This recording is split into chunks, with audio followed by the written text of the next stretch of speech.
Dear friends, are you ready to face the light of truth without fear? Today we will explore one of the most profound teachings ever recorded in the spiritual history of humankind. The moment of death, as described in the Tibetan Book of the Dead, and the path toward transcending fear, through what Tibetan tradition calls the Four Fearlessnesses, or Samuoe. This ancient text is not merely a ritual manual for the dying. It is a philosophical map of consciousness, a guide to what every human being must eventually face: the transition between life and death, a threshold where fear, clarity, illusion, identity, and truth all collide. If you are drawn to deep questions about existence, consciousness, and the nature of reality, I invite you to subscribe to this channel. Join me as we walk together on a journey of wisdom and inner awakening. The three stages of consciousness at death. According to the Tibetan tradition, the moment a person dies, their consciousness enters three distinct transitions. The first of these is called Chikai Bardo, often translated as the bardo of the moment of death. The word chi in Tibetan simply means death. The word bardo is a compound of two syllables, bar meaning in between, do meaning two. So bardo literally means the state between two states. It refers to an intermediate period, a transitional realm, a passageway the consciousness travels through after leaving the body, and before entering its next form. In Tibetan Buddhism, it is taught that after death, the individual consciousness remains in this transitional state for up to 49 days. During this time, it experiences visions, illusions, memories, fears, and potential paths toward either liberation or rebirth. Thus, Chikai Bardo specifically refers to the initial moment, when the breath stops, the physical senses dissolve, and consciousness separates from the body, the separation of body and awareness.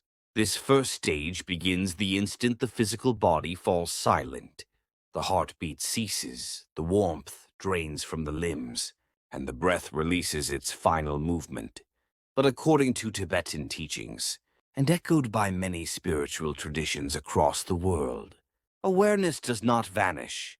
Instead, it loosens from its physical anchor and begins to expand, much like a flame rising once released from a lamp.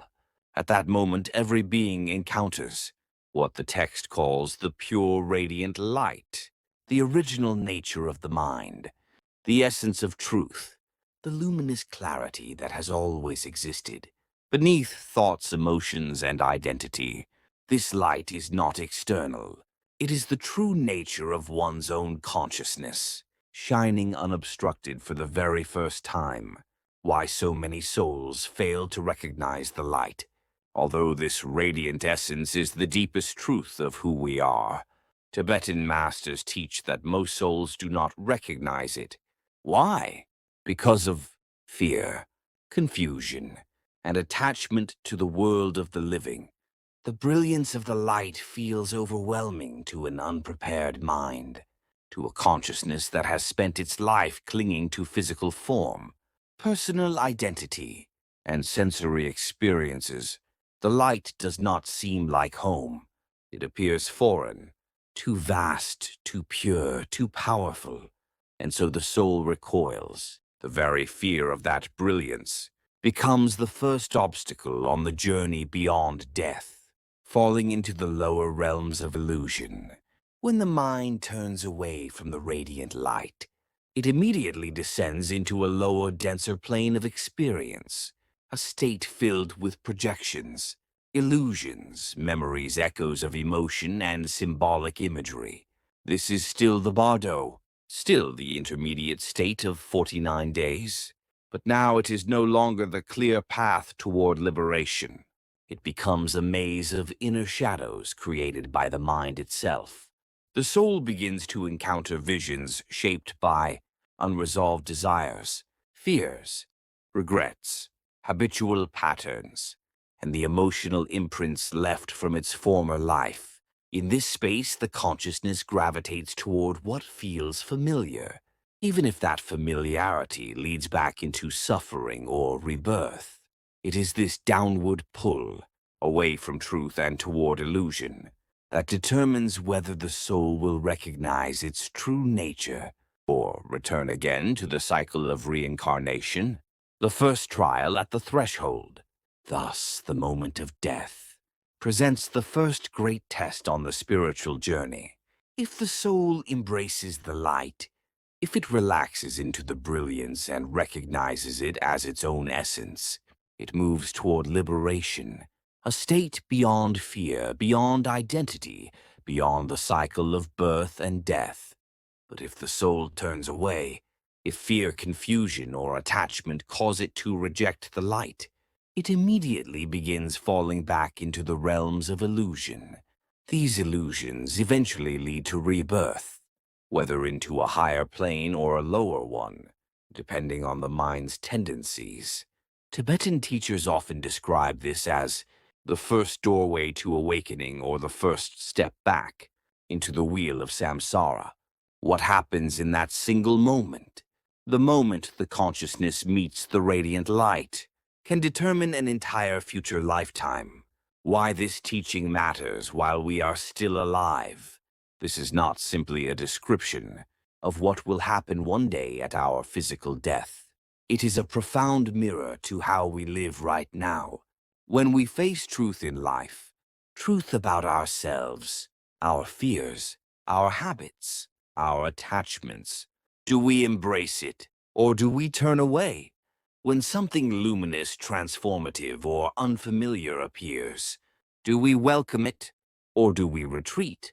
The way we respond to these daily small deaths, moments of change, growth, loss, endings, shapes the way we will respond at the final threshold.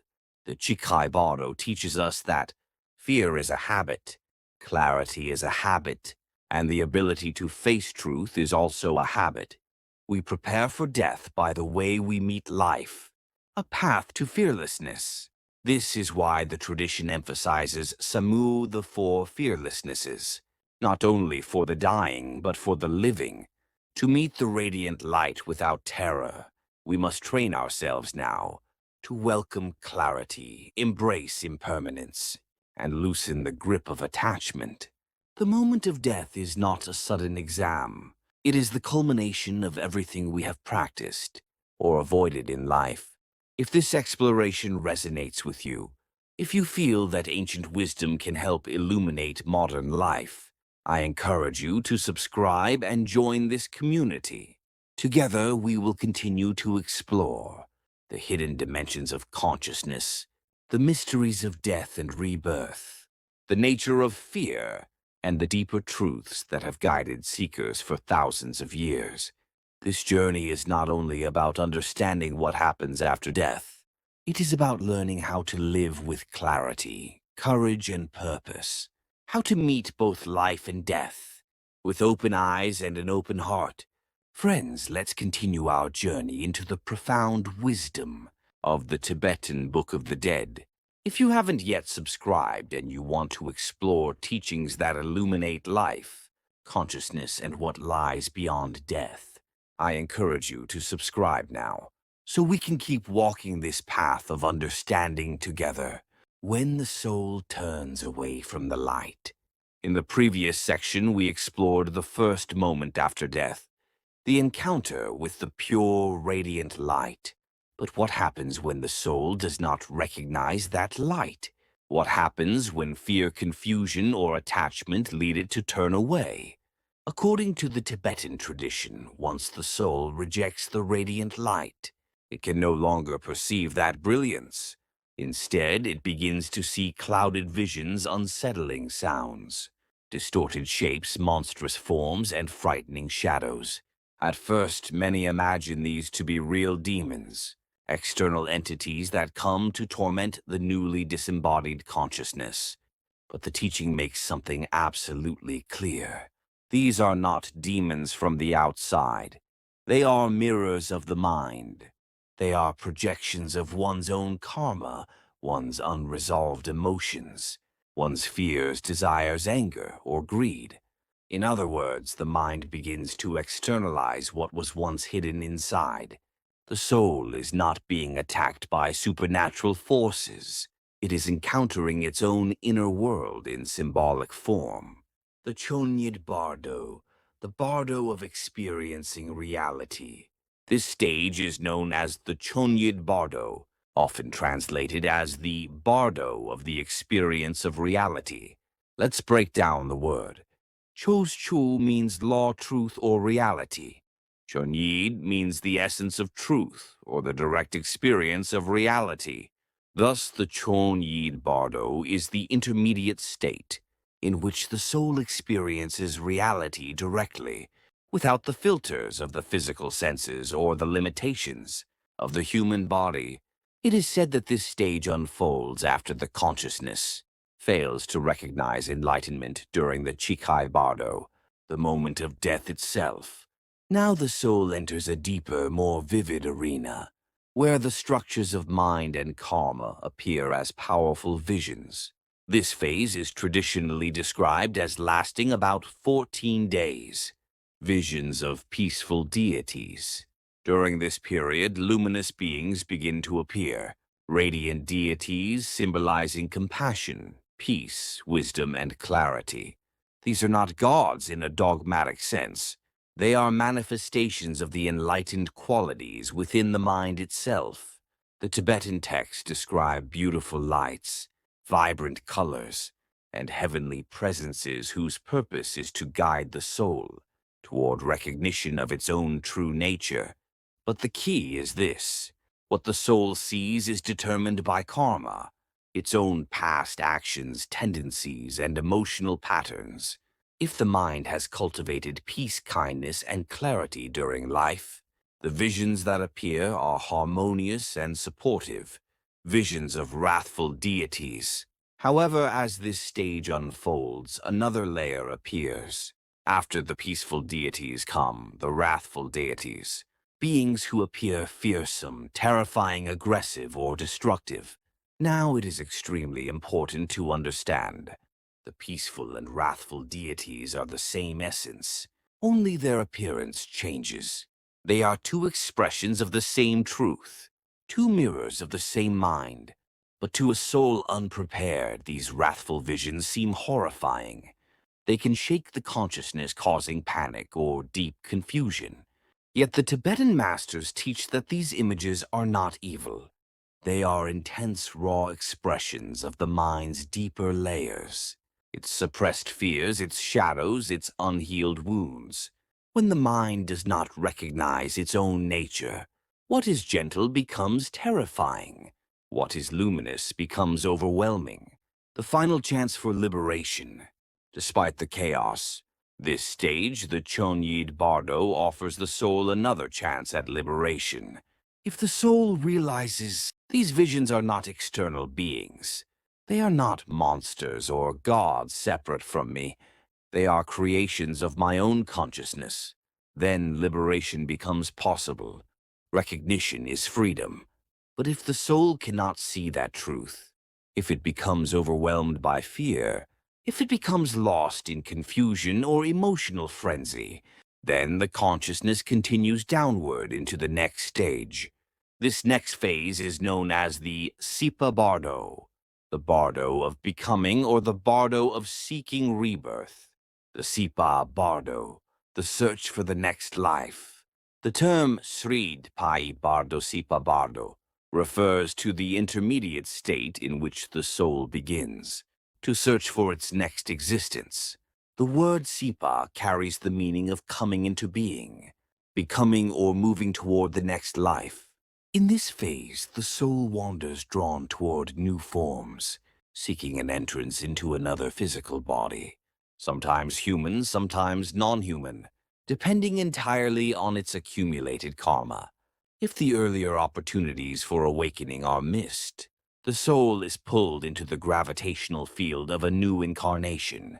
This is the final stage before rebirth, the consequence of not recognizing the mind's projections. If the soul cannot recognize that the deities, peaceful or wrathful, radiant or terrifying, are all manifestations of its own consciousness.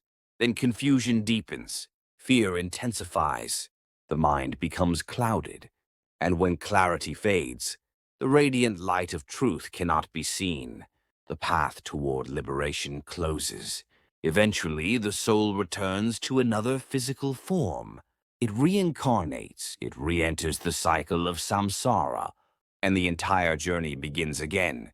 This is the great cycle described by Tibetan Buddhism, a cycle not meant to frighten us, but to awaken us to the patterns of our own minds. A psychological truth within daily life. Now it's important to realize this.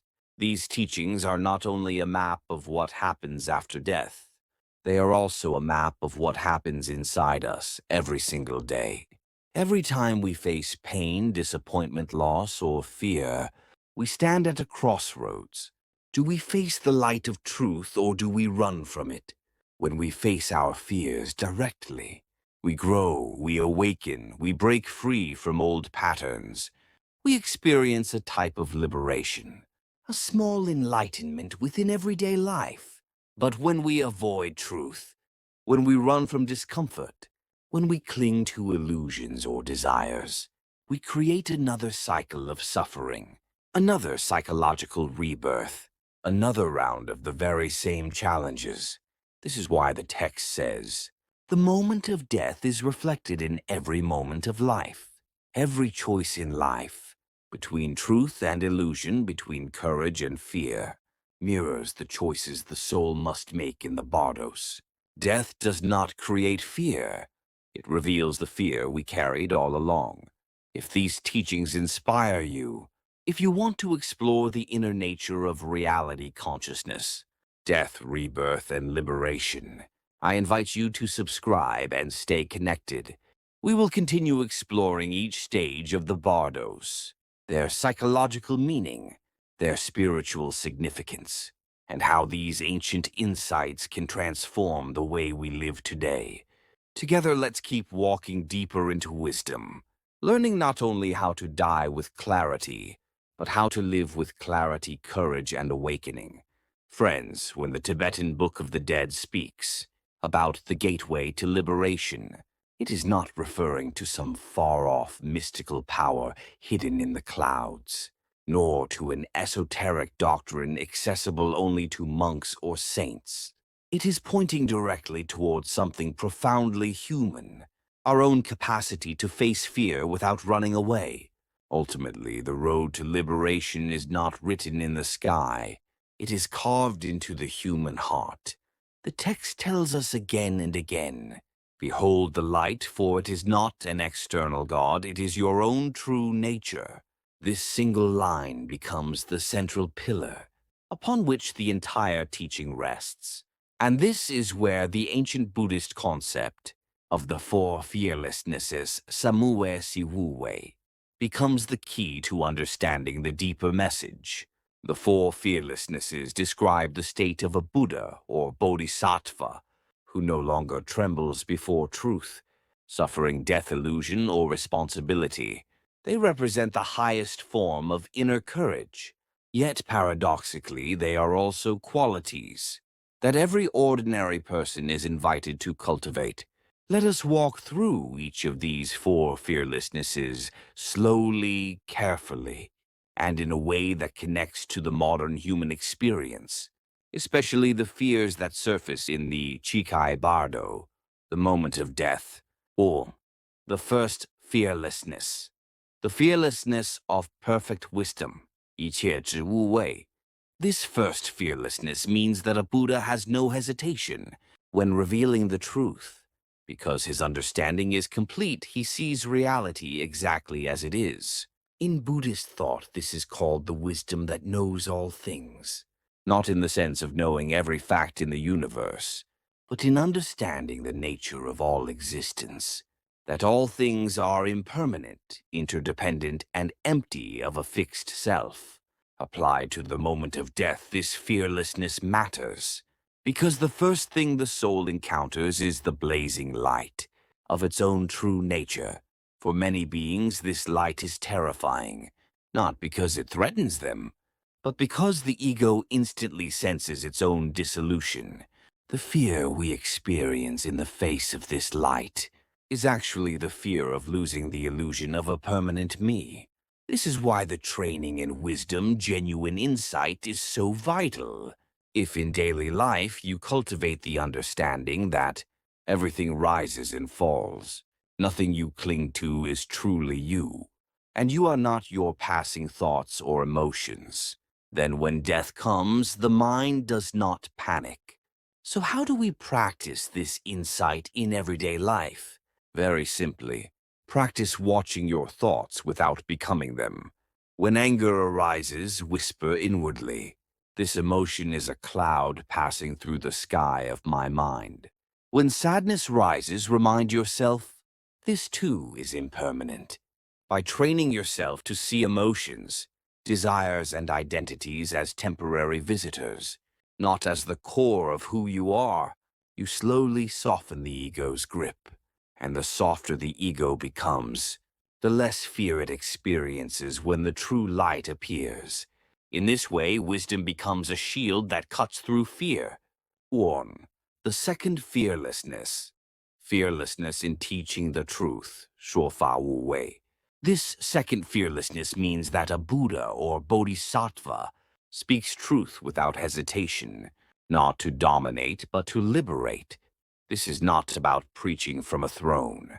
It is about speaking honestly, directly, compassionately, without being controlled by fear of judgment, rejection, or misunderstanding. In the bardo, this is deeply relevant. When the soul enters the intermediate state, it is bombarded with visions, some beautiful, some terrifying. What the texts emphasize is that the soul must recognize these visions as projections of its own mind. To see clearly requires inner honesty. That same honesty must be practiced during life.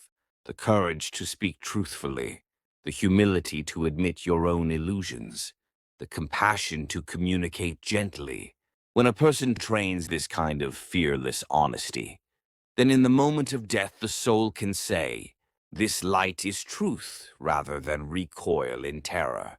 3. The third fearlessness. Fearlessness from self-realization. 自证无畏. This fearlessness means, because I have realized truth for myself, I fear nothing, not even the collapse of my own identity. The word jajung zijeng means self-realization or truth, realized within one's own experience. This does not mean intellectual knowledge. It means direct awareness. It is the shift that occurs when you no longer believe in truth. You have tasted it. In practical terms, this is the fearlessness that arises when a person lives in alignment with who they truly are. A person who has lived truthfully, authentically, compassionately, does not face death with regret or confusion. In the bardo, this plays out in a profound way. A soul that has lived with self-aware integrity recognizes the clear light as familiar. It feels like home. Whereas a soul that has lived in denial, avoidance, or attachment feels overwhelmed by that same light. Thus, this fearlessness invites us to ask, am I living as who I truly am or as a mask I created for safety? 4. The fourth fearlessness. Fearlessness in guiding others. 化道无畏. The last fearlessness refers to the courage to guide, uplift, and liberate others, even in the face of difficulty. For a Buddha, this means guiding all beings without hesitation, without fear of failure, without fear of obstacles. For us, ordinary humans, this can be practiced in much simpler ways. Comforting someone who is suffering, offering honest advice when someone is lost, teaching what we know without pretending to know more, choosing compassion over indifference. In the bardo, this fearlessness becomes the power to follow the guiding light's voices and teachings that appear to the soul. A fearful soul clings to illusions. A fearless soul follows guidance toward liberation.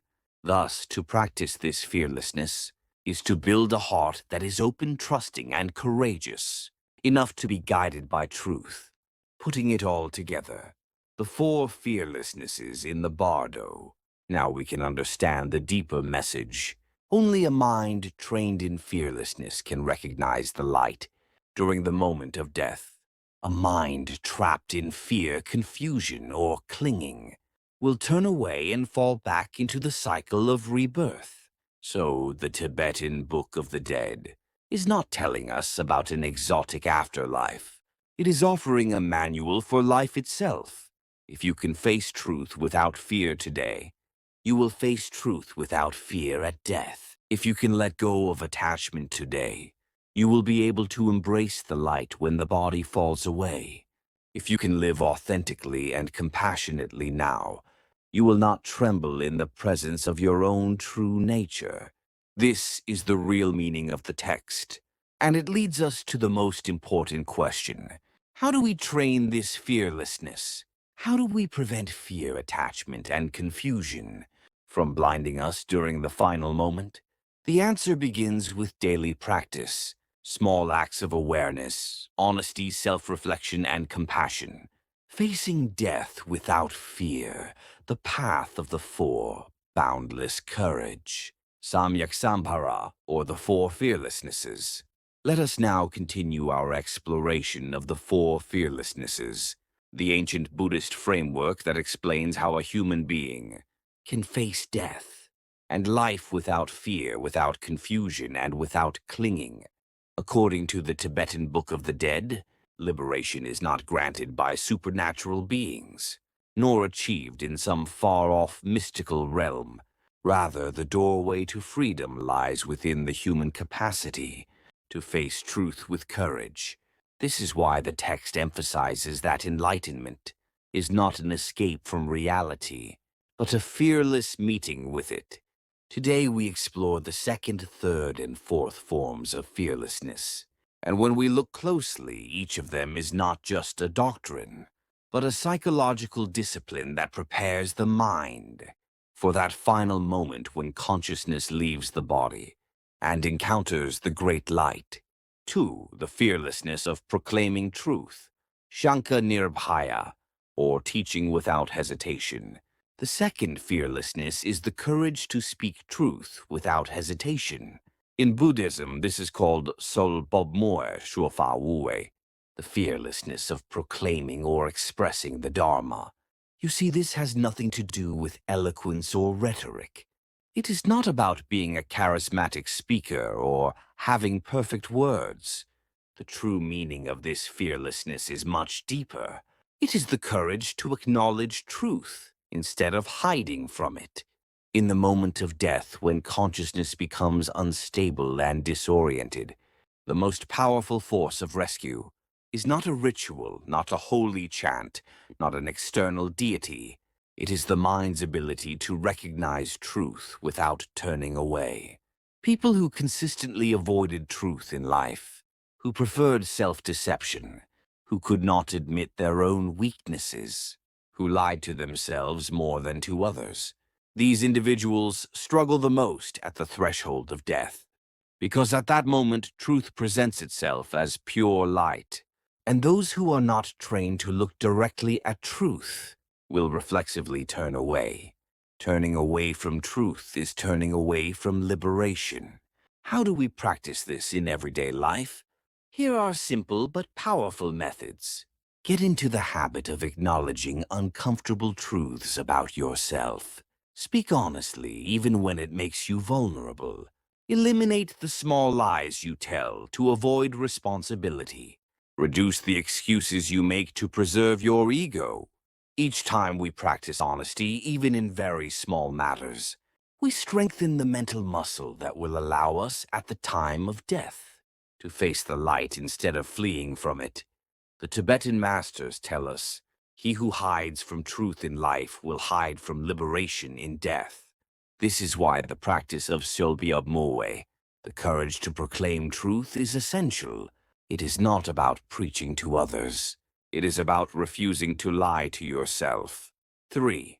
The fearlessness of direct realization, Svayam Abhisam Bodhi Nirbhaya, or fearlessness, born from one's own awakening. The third fearlessness is called Muoe, Wei, the fearlessness that arises from direct personal realization. This does not refer to a belief system handed down by a teacher or a doctrine accepted through faith. Rather, it refers to truth that you have experienced, not merely heard. The Tibetan tradition explains that in the moment of death, no scripture, no religious teacher, and no external philosophy can help you. Even a lifetime of religious knowledge becomes useless unless it was transformed into direct experience. Only one thing helps you recognize the light: your own realization of the mind's true nature. How do we cultivate this in daily life? Through meditation aimed at touching the pure awareness beneath thoughts. A practical approach. Observe your thoughts and emotions as clouds passing through the sky. When thoughts dissolve, rest in the quiet awareness that remains. Feel the presence of consciousness itself, not as a person, not as an identity, but as a field of knowing. With repeated practice, a moment comes when the sense of I briefly melts. In that stillness, the mind recognizes that it is larger than the body, larger than personality, larger even than fear. The Tibetan masters describe it like this: just as a wave rises from the ocean and dissolves back into it, all thoughts, all fears, all visions rise from the mind and return to the mind. This is the core of Jajung self-realization. And when the soul enters the 49-day intermediate state after death, filled with lights, visions, deities, peaceful forms, wrathful forms, those who have cultivated this realization instantly understand. All of this is my mind. At that moment, fear collapses. Instead of terror, the deceased experiences joy, because they have recognized their own nature, for the fearlessness of guiding others. Paranugraha Nirbhaya, or fearlessness in compassionate action. Finally, the fourth fearlessness is Huadamuoe, Huadao Uwe, the ability to guide and help others without fear. This is the fearlessness born from compassion. A remarkable teaching in the Tibetan tradition says, a person who can think of others even while dying is already halfway to enlightenment. Why? Because fear lives only in the ego. Fear is me, my future, my loss, my body, my life. But compassion dissolves the ego. The moment the mind sincerely wishes others well, the walls around the self begin to crumble. And when the self dissolves, fear has nothing left to hold on to. How do we practice this? The simplest, most powerful method is metta meditation, also called loving-kindness meditation. Spend a few minutes each day repeating, "May all beings be free from suffering. May all beings find peace. May all beings be safe and whole." You do not need perfect concentration. Even the intention itself reshapes the structure of the mind. A person who cultivates compassion throughout life will not run from the light in death. They will walk into it, because the heart that loves has already learned how to let go, putting it all together. Why the four fearlessnesses matter. The four fearlessnesses are not rituals. They are psychological disciplines that strengthen the mind, so that at the moment when everything familiar dissolves, the soul can recognize the light instead of shrinking away from it. Let us summarize. One, fearlessness of knowing reality ilchejimue. See things as they are. Train your mind not to fear impermanence. Two, fearlessness of speaking truth, salpomue. Face truth instead of hiding. Practice honesty in small and large matters. Serve fearlessness of direct experience, chajungmue. Meditate until truth is not a concept, but a lived experience. Four, fearlessness of compassionate guidance, hwadomue. Cultivate compassion. Dissolve fear by dissolving the ego. These four practices cultivate a mind capable of recognizing the light, the true nature of reality, when the body falls away. And this, according to the Tibetan Book of the Dead, is the foundation of liberation.